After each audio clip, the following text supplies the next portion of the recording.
was burned. The reason they can easily and casually, with their cameras on, film themselves throwing things through the walls of our Capitol, our property, going inside the Capitol, sitting in Speaker Pelosi's office, casually take pictures of themselves, have that played on Fox News, they know that they are not in jeopardy. Because the cops are taking selfies with them, walking them down the steps to make sure they're not hurt, taking care with their bodies, not like they treated Freddie Gray's body. White Americans aren't afraid of the cops. White Americans are never afraid of the cops, even when they're committing insurrection, even when they're engaged in attempting to occupy our Capitol to steal the votes of people who look like me. Because in their minds, they own this country, they own that Capitol, they own the cops work for them, and people like me have no damn right to try to elect a president. Because we don't get to pick the president. They get to pick the president. They own the president. They own the White House. They own this country. And so when you think you own it, you own the place, you ain't afraid of the police because the police are you. And the police reflect back to them. We're with you. You're good. We're not going to hurt you because you're not them. Guarantee you if that was a Black Lives Matter protest in D.C., there would already be people shackled, arrested, or dead. Shackled, arrested, en masse, or dead. Same thing. Why aren't the police making arrests? These people went into the Capitol. They violated a number of different federal laws. They damaged property. They trespassed. They disrupted. They did all kinds of things. Why aren't we seeing more arrests? Now, the Senate, the U.S. Senate, has 100 senators.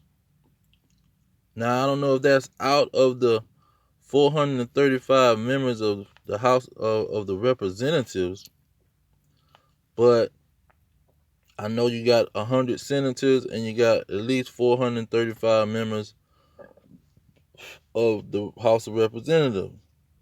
Now, and out of all these people, you got 57 Negroes. Out of almost 500 people, you got 57 Negroes throwing in their vote, which means they vote don't mean nothing. Then you got 10 U.S. senators in the whole history of America since 1870, since they was able to be one, after they let them off the chains and off the so-called plantation. You got 10 in the whole history, but only 2 presently is on the U.S. Senate, and Georgia just elected one. So your vote don't count. You is not even a factor. You just there to make the house look good. You just there so nobody can say it's 100% so-called white peoples in the darn House of Representatives, the Senate, the White House. That's the only reason you allow 57 Negroes in there, 2 Negroes on the Senate, just so you can look good. But these people ain't got no kind of voting power. They ain't got no kind of say-so in the operation, and they got to be totally lockstep with what the other Senate representatives is voting on. Because if they not even gonna be a factor. So Joy Reid, this is their country. This country is not made for no Negroes to be in any kind of rulership position. And Obama was not a Negro. He was from African descent, raised by these darn so-called white peoples. So these Negroes believing the lie or the suggestion that they are a part of something just because they can put a check on somebody's name, donate some money to somebody's campaign. You ain't nothing in America. You still in captivity just like your forefathers was when they got off that slave ship, captive. And they holding you captive. They're never going to give you the income where you can get the heck out of here. And if you could, they got the whole world sold up anyway. So you got to go to another country and obey what they tell you over there, because they running that country.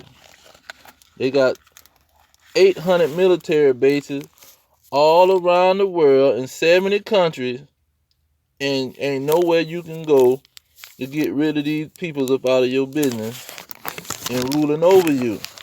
You still in captivity. This is nothing that belongs to you. Nothing belongs to you in this place.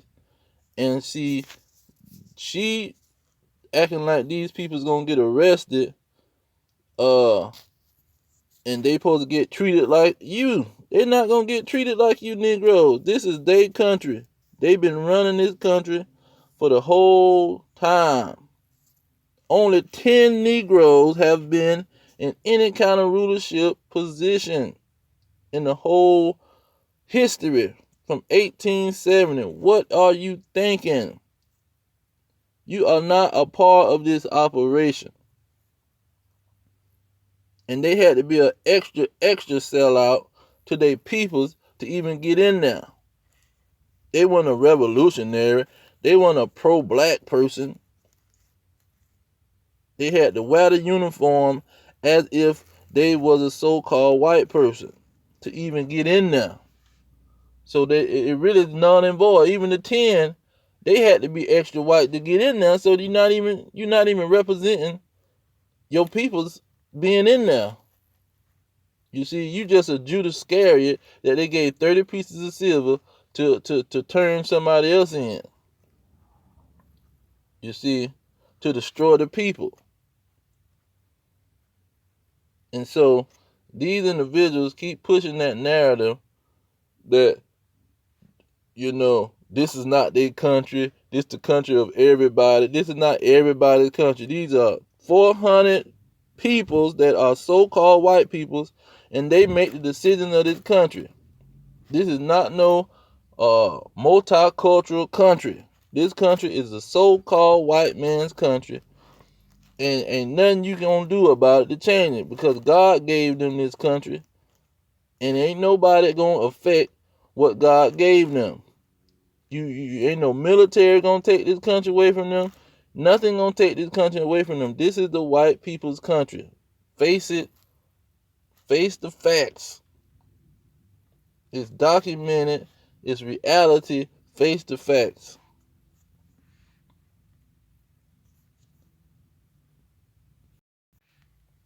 Now let's let the Bible tell her what is going on with her peoples. Now Baruch 3:8 say, behold, we are yet this day in our captivity, where thou hast scattered us on the slave ships, for a reproach and a curse. Deuteronomy 28:68. And to be subjects to payments.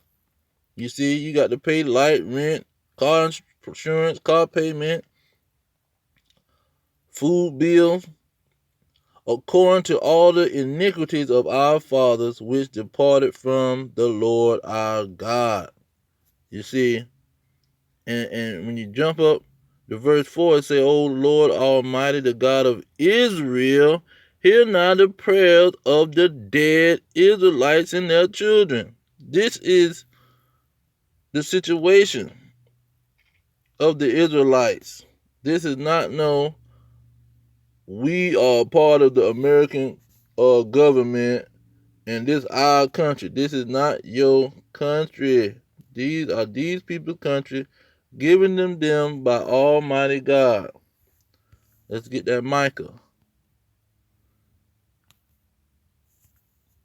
It says to the Israelites, arise ye and depart, for this is not your rest.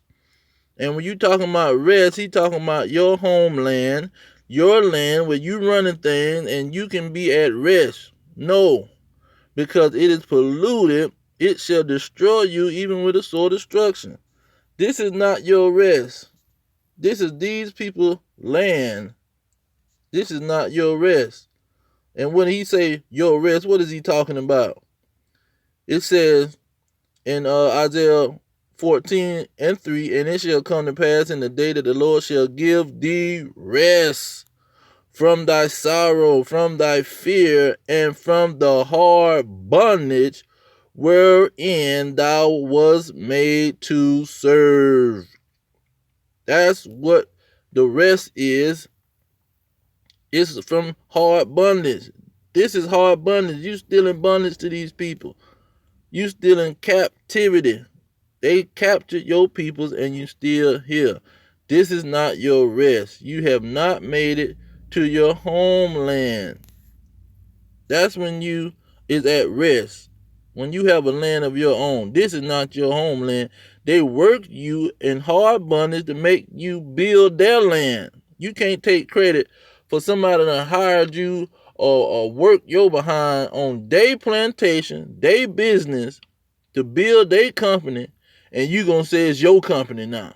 You see, that's how these Negroes be sounding. But I'm going to leave it there. All praises to Yahweh, Ba'ashem, Yahweh Shah, Ba'ashem, and Kakadash, double honor to the elders pushing the truth. Peace to the elect worldwide. The kingdom is at hand. Shalom.